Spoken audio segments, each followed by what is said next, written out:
episode of the WATD Sports Desk.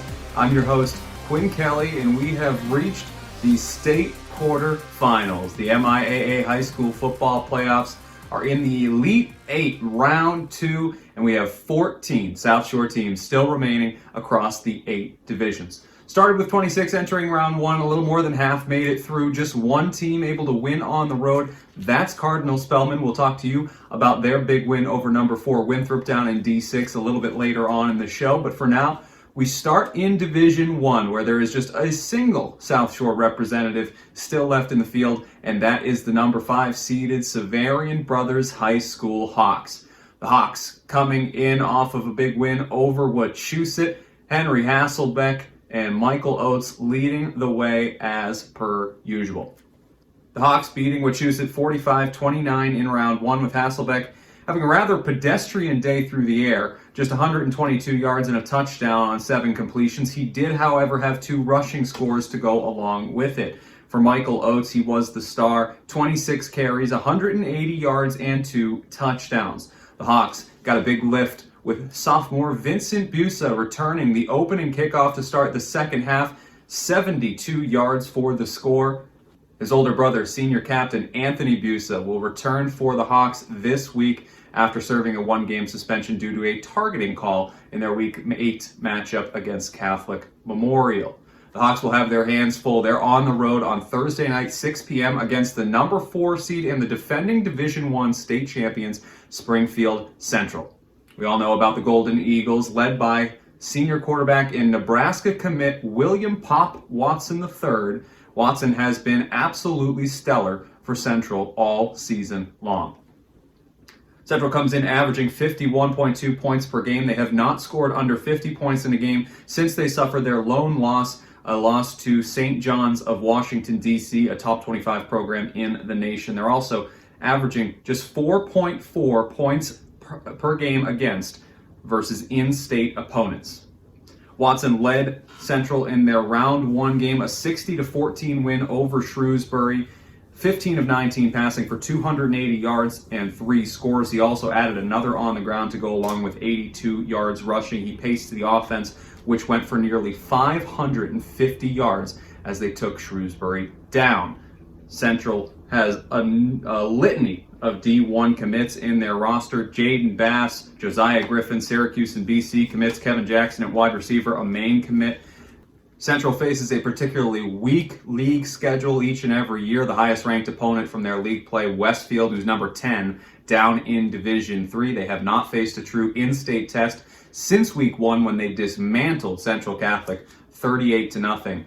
That Raiders team is number 3 right now in Division 1. It'll be the first real opponent that Springfield Central has gone up against in a number of weeks. In the Hawks, you have to imagine that whoever wins this game will be the favorite to reach Gillette from the left side of the D1 bracket. Looking down at Division 2, the 7-2 Marshfield Rams are back in the Elite 8 once again, trying to make it back-to-back years with a trip to the Final Four. Had their season ended last year against a very, very tough and future champion Catholic Memorial team. This year they got their playoffs going with a huge win over Woburn.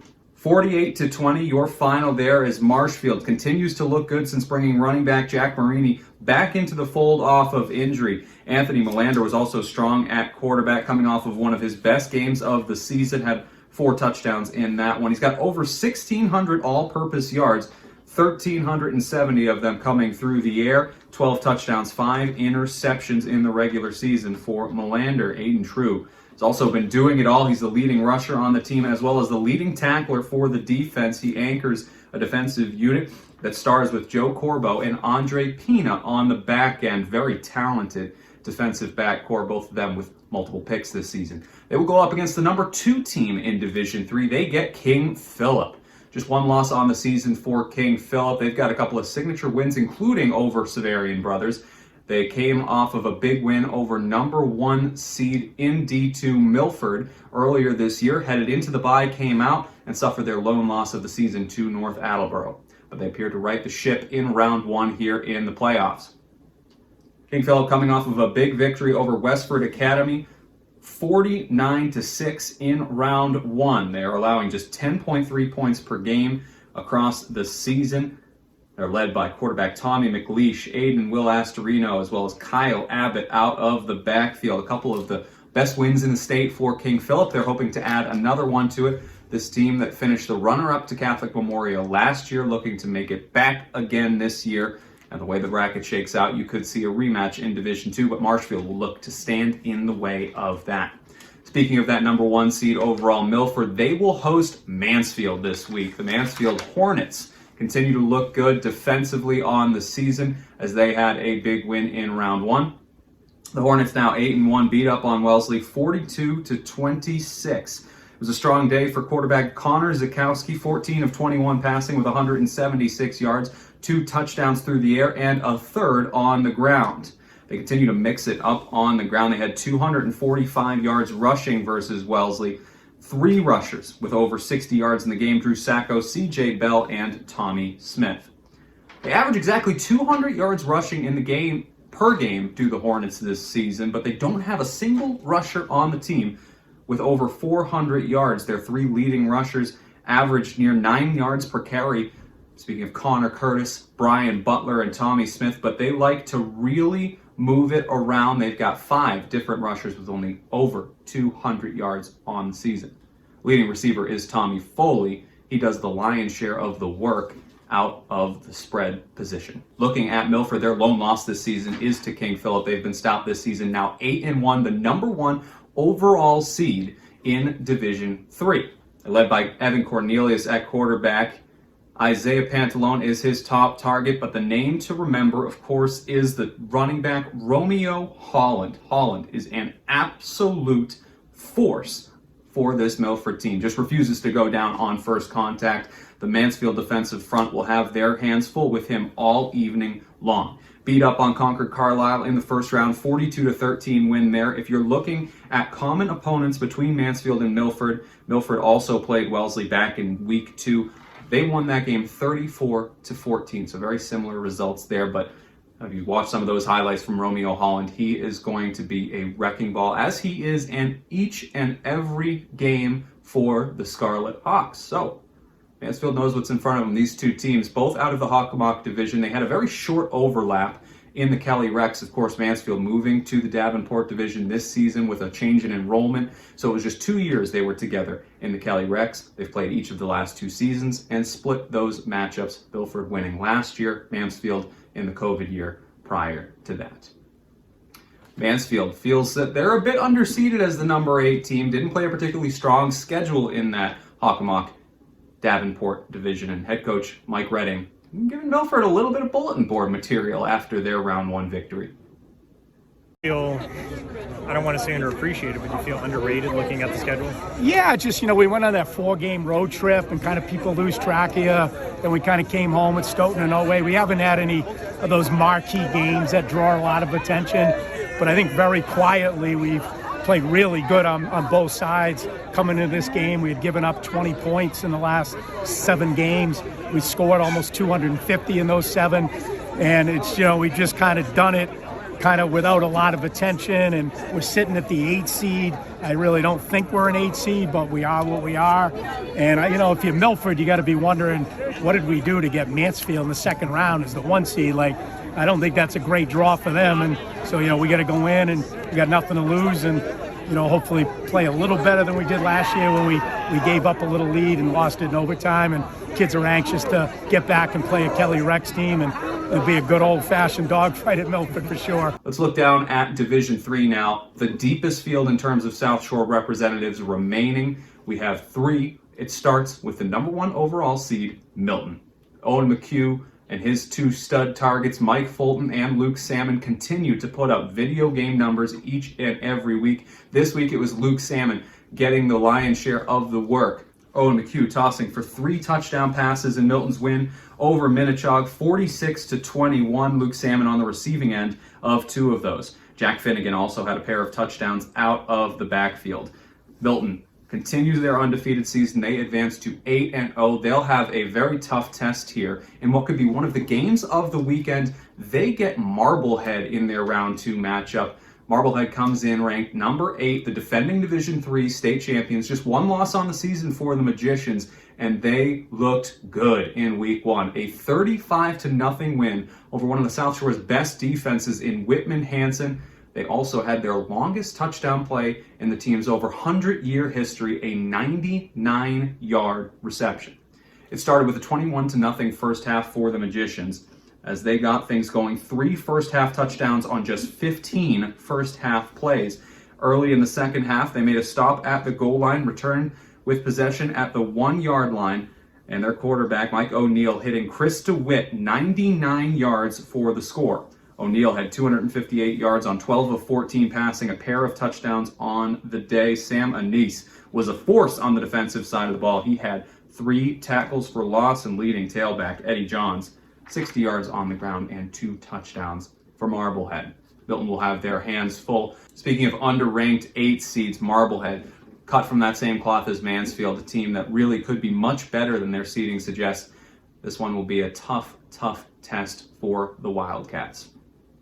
Shift over now, number 3 seed Plymouth South. They will host another playoff game after defeating Revere for the second time this season. 28-6 final in their round 1 matchup. It was Gio Ribeiro, the freshman, starring for the Panthers. He had 2 touchdowns to open the scoring for Plymouth South. His older brother Cassius Johnson doing what he does. He also had a touchdown on the ground and tossed another touchdown. A little trick play. He found Jamie Andrews for the score. Johnson continues to be a force for South. He had 140 yards on 20 carries in the game. Ribeiro finished with 51 yards on the ground, but the defense, the real story for Plymouth South in this one. 3 combined interceptions. Justin LaChance had a pair. Liam Davis had one as well. The undefeated Panthers will face another undefeated team. A battle of 2 9-0 opponents as they bring in the Wakefield Warriors for their Elite 8 matchup.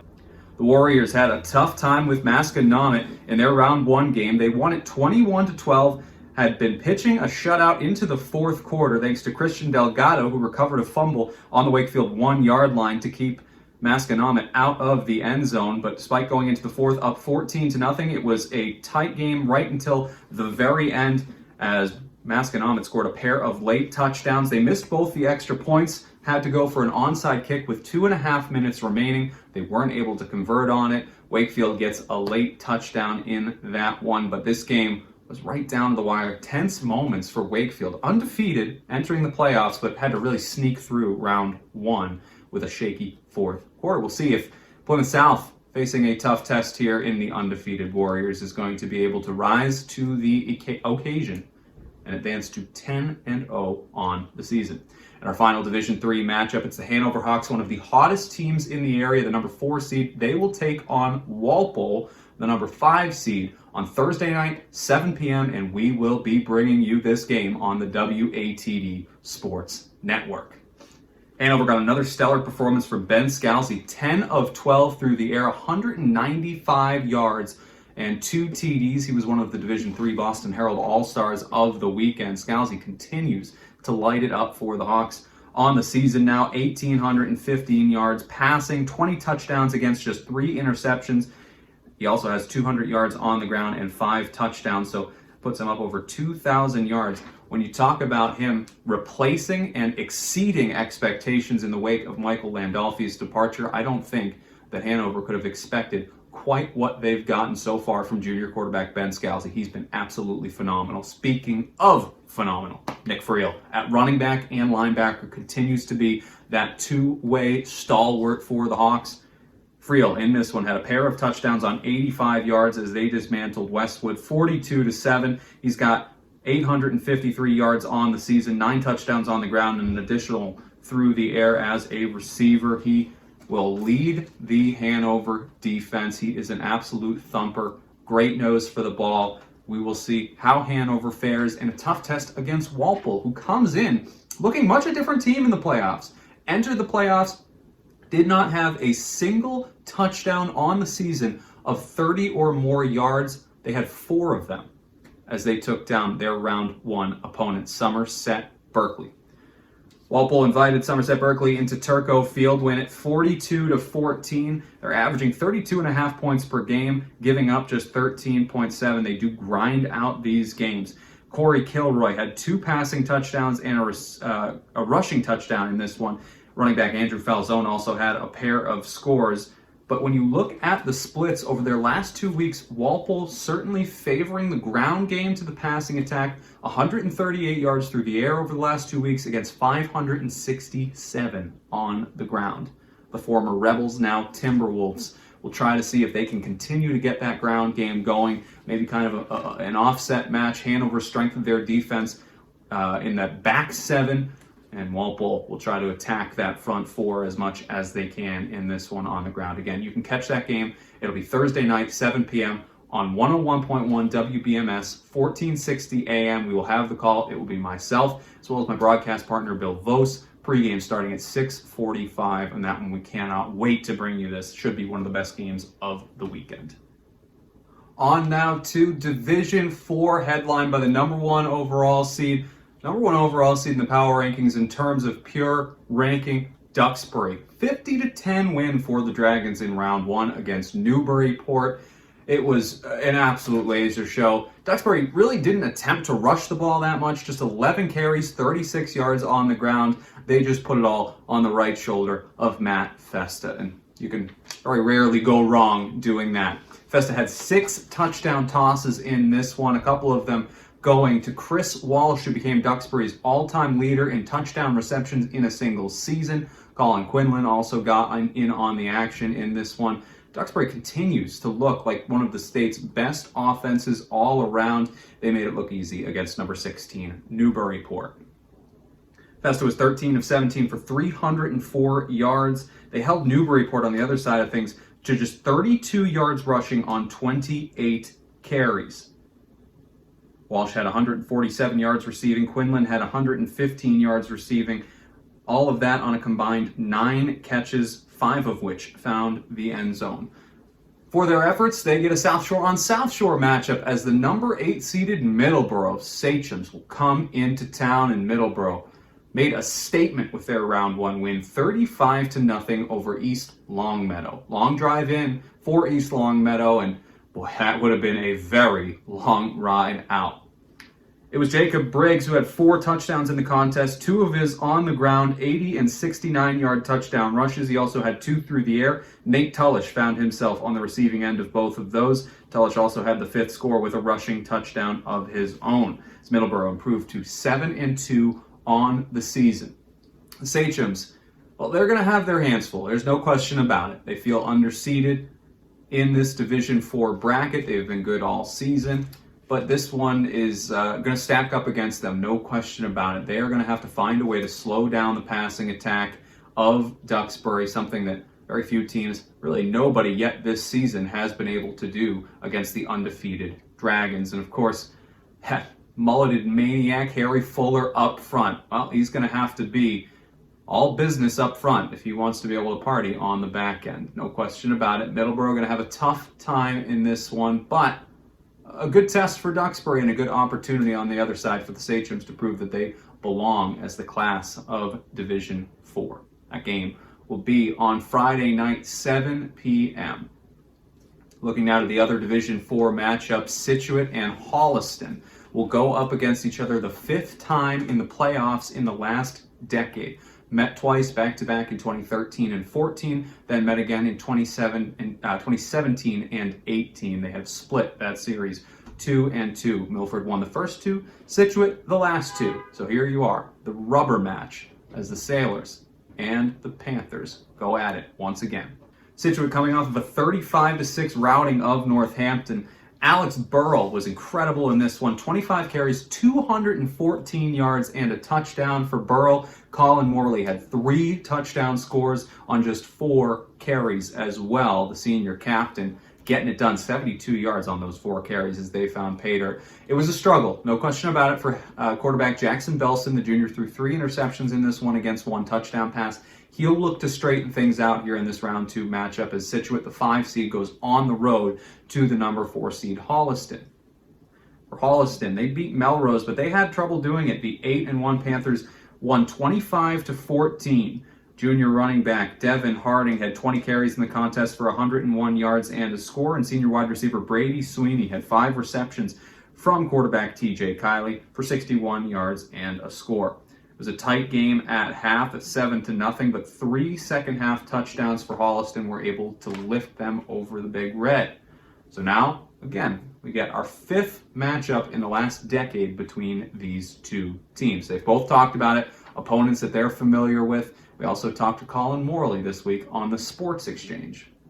Yeah, I mean, Holliston's a team that, kind of we've known pretty well and played them a couple times in, recent years.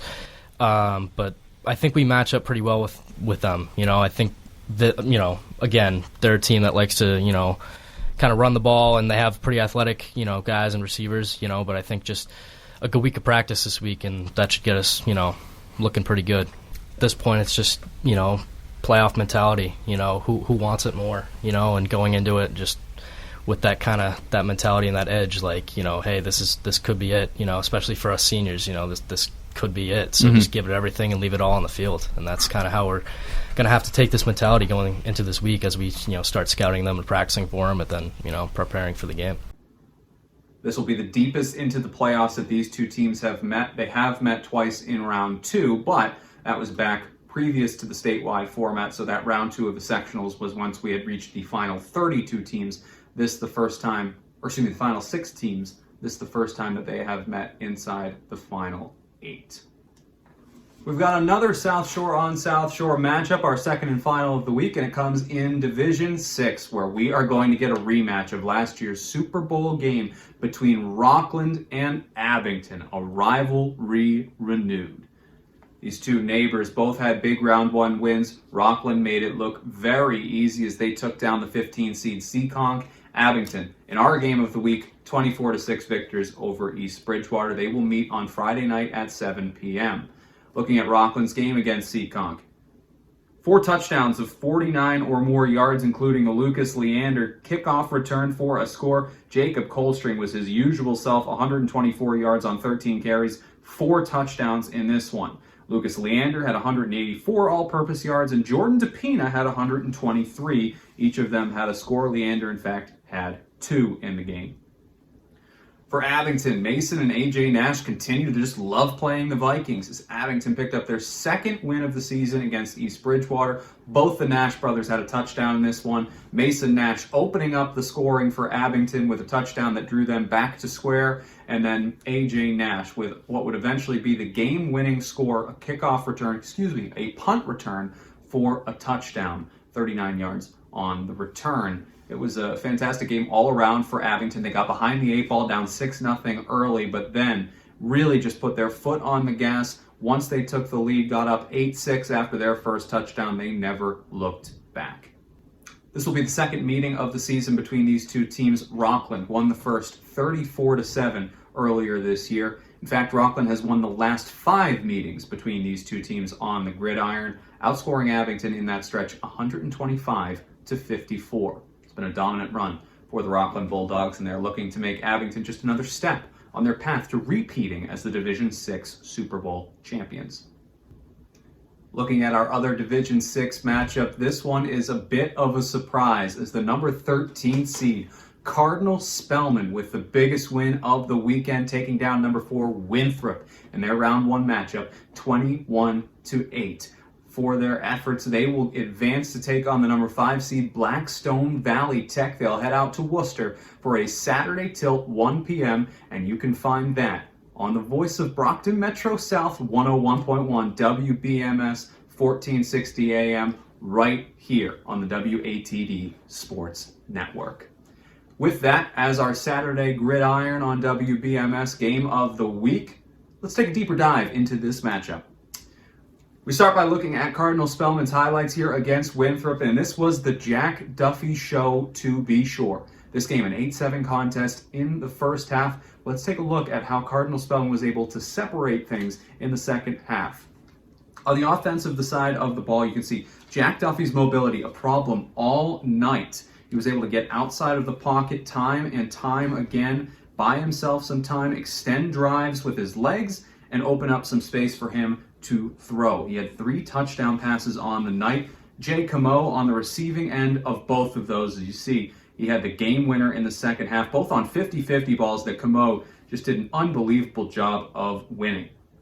On the defensive side of the ball, Spellman forced 2 second-half turnovers and made a goal line stand with 4 minutes left to keep things a 2-score ball game and eventually go on to knock off number 4 Winthrop. An incredible win amidst what has become a bit of a magical season here for Cardinal Spellman. Remember, they lost their head coach Con Chase after week 5 of this season, leaving the program, citing parental harassment. The team 2-3 at that point. They lose 2 more games in the ensuing weeks, had their backs against the wall in week 8, needing a win to get into the field, and then they dominate Arlington Catholic 34-6. They get in as a 13, and of course now have this win over Winthrop, and they're on to the Elite 8. Incredible story there. And on the other side of things, an incredible story for Blackstone Valley. Started off this season 0-3, did not score a point in their first 3 weeks. 3 straight shutouts, a combined 68-0 against. Since then, they've rattled off 5 straight wins. They entered the tournament as the 5 seed, 4-0 in the month of October. Over that stretch, outscored opponents 142-33. They're coming off of a win against that same Arlington Catholic team, 33-21 in round 1. Never got closer than 2 scores from the 5-minute mark in the second quarter as Blackstone Valley ran the ball for 266 yards in this one. They're led by junior Adam Franson, who had 190 yards and 3 touchdowns in this game to go along with 4 receptions for 79 yards and a score. Franson didn't begin playing offense for Blackstone Valley until week 5. He's got 675 yards on the ground and 8 touchdowns in just 4 games. He averages over 11 yards per carry. This game of particular note in round 1 as well, because Blackstone Valley had to switch quarterbacks. Alex Vosberg coming in, the sophomore, making his first career start in round 1 of the playoffs after his classmate Alex Burgos went down with a collarbone injury that will have him sidelined likely for the remainder of the season. Vosberg, absolutely no nerves about it. 10 of 15 passing for 125 yards and 2 touchdowns, 1 interception. This of particular note because this is a Blackstone Valley team that does not like to pass the ball very much. So the sophomore comes in, and he's added a whole new element for this Beavers offense. In fact, let's take a look at the numbers by comparison. You can see that Vosberg had an incredible game here as compared to what we have seen all season long from the Blackstone Valley offense. Burgos, not a guy that goes to the air very much on the season. Under 500 yards passing, just 3 TDs. You see Vosberg able to pick up most of those, about 1/3 of the completions, 1/3 of the yards passing, and 2/3 of the touchdown in his lone start. So look out. Something you might not really see in scouting if you're Cardinal Spellman. There's not a lot of tape to go back on in the passing game, but clearly finding something here in the playoffs, Blackstone Valley feels like they've got something that they can go to in the air with Vosberg under center. So you have to watch out for that one in this matchup. Again, we'll have this game for you on 101.1 WBMS, 1460 AM. You can find it at 1 p.m. Pre-game show starts at 12:45 as the WATD Sports Network brings you another presentation of South Shore High School football. If you're looking for some type of an edge here as a Cardinal Spellman fan, hoping that they could pull off a second straight upset, well, Spellman won that first round game thanks in large part to the legs of quarterback Jack Duffy. When you look over the Blackstone Valley game, they let Arlington Catholic quarterback Thomas Driscoll have a bit of a field day against them. 126 yards on the ground on 8 carries. So if they're struggling with mobile quarterbacks, could be an opportunity for Spellman to pick up something of a defensive struggle for the Beavers. In Division 7, it was Cohasset, the number 2 seed, improving to 7-1 on the year as they took down the 15th seeded and undefeated Drury. Cohasset, well, you know the story. Once again, it was Will Baker who was the star in this one. 3 touchdown passes, 2 touchdown rushes. Will Baker continues to be perhaps the preeminent dual threat quarterback in the area. Baker found Liam Appleton twice through the air, tossed another touchdown to Jamie Smith before trotting 2 in on the ground. Cohasset was up 38-0 at the break before cruising to a 42-12 victory over Drury. They will get now Clinton, 6-3, the number 7 seed in the D7 tournament. Clinton having one of their best years in a decade, have not had 6 wins since back in 2011.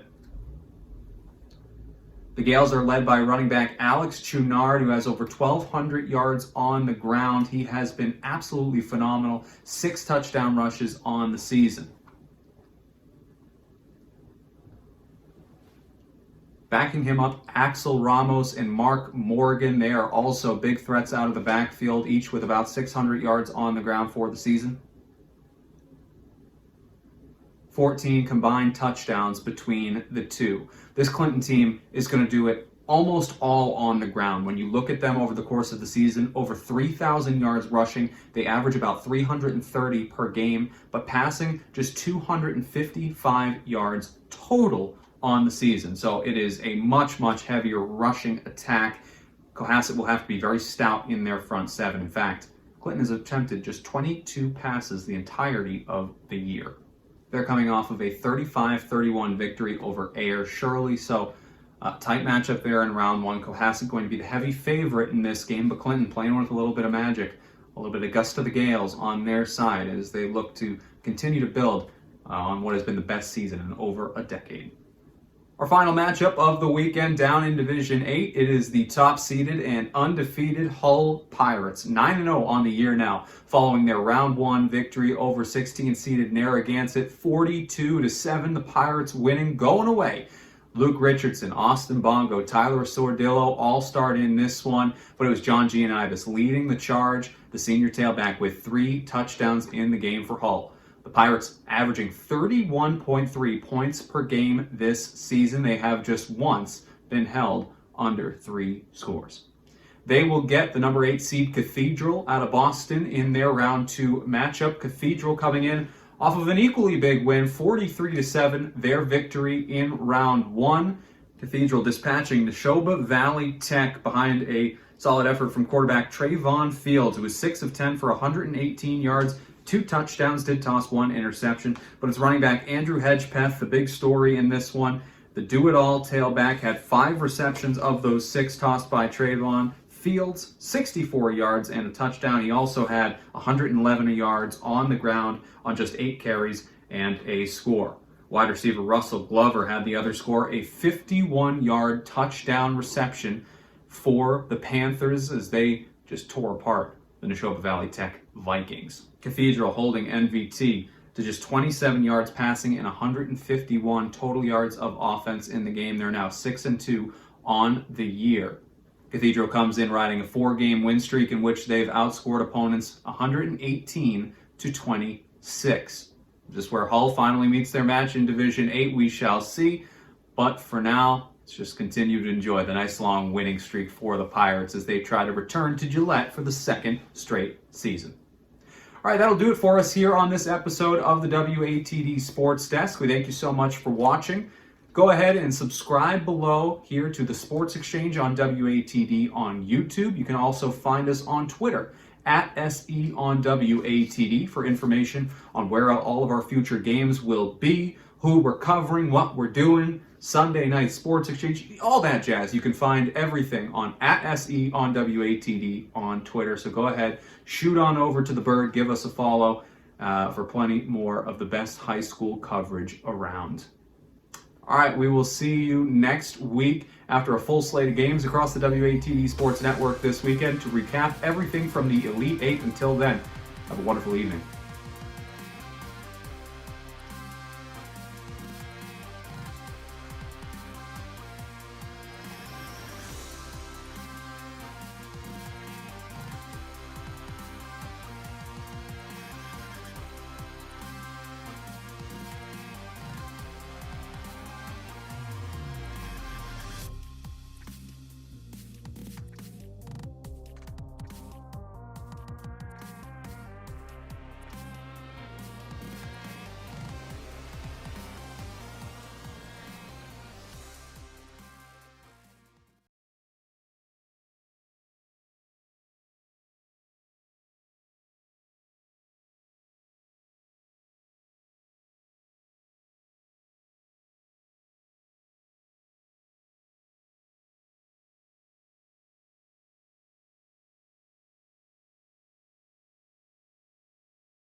Yeah, thank you.